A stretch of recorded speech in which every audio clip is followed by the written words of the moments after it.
Students, today I will talk about consignment accounting. Consignment accounting actually Cambridge में A2 का topic है. Consignment accounting में दो important parties involve हैं, consignor and consignee.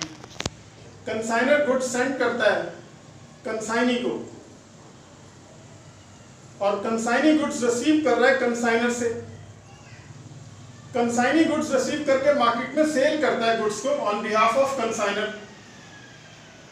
In this way we can say that consignor playing the role of principal and consignee playing the role of agent to the consignor, because consignee selling goods in the market on behalf of consignor.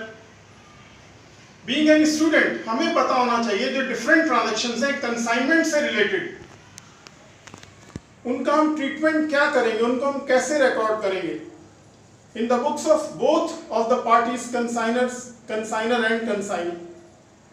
जब हम consignor की book में recording कर रहे हैं तो हमें पता होना चाहिए कि कंसाइनर की बुक में कंसाइनी को हम एसेट कंसीडर करेंगे और कंसाइनी की बुक में कंसाइनर को लायबिलिटी कंसीडर करेंगे. उसका रीजन क्या है? कंसाइनर जब कंसाइनी को माल दे रहा है, गुड्स दे रहा है, कंसाइनी उस माल को मार्केट में सेल कर रहा है, कस्टमर से पैसा रिसीव कर रहा है, तो अब कंसाइनर कंसाइनी से वो कैश रिसीव करेगा because consignee working on behalf of the consignor. This is the reason consignee will be treated in the books of consignor as asset. और कंसाइनी ने जो पैसा कमाया by selling goods in the market, वो consignee ने pay करना है consignor को. इसीलिए कंसाइनी अपनी बुक्स में कंसाइनर को लायबिलिटी कंसीडर करेगा. And all the transactions will be recorded in both of the books of accounts in both of the parties, consignor and consignee, according to the rules of debit and credit. इसमें हमने important बात ये की है कि consignor की books में consignee asset है, कंसाइनी की बुक में कंसाइनर लायबिलिटी.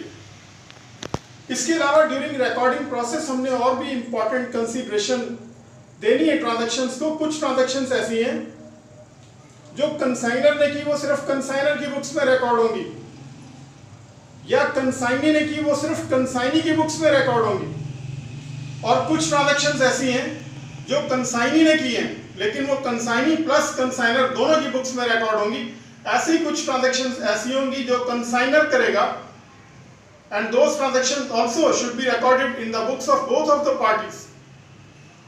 इस चीज को हमने इंपॉर्टेंस देनी है, इस चीज को ध्यान में रखना है कि ट्रांजैक्शन सिर्फ एक ही पार्टी की बुक में रिकॉर्ड होगी या दोनों में रिकॉर्ड होगी. ये जब हम रिकॉर्डिंग प्रोसेस शुरू करेंगे तो उसमें हम इसको डिस्कस करेंगे साथ साथ और डिफरेंशिएट करते चलेंगे कौन सी ट्रांजैक्शन एक ही पार्टी की बुक में रिकॉर्ड होगी और कौन सी दोनों पार्टीज की बुक्स में रिकॉर्ड होगी.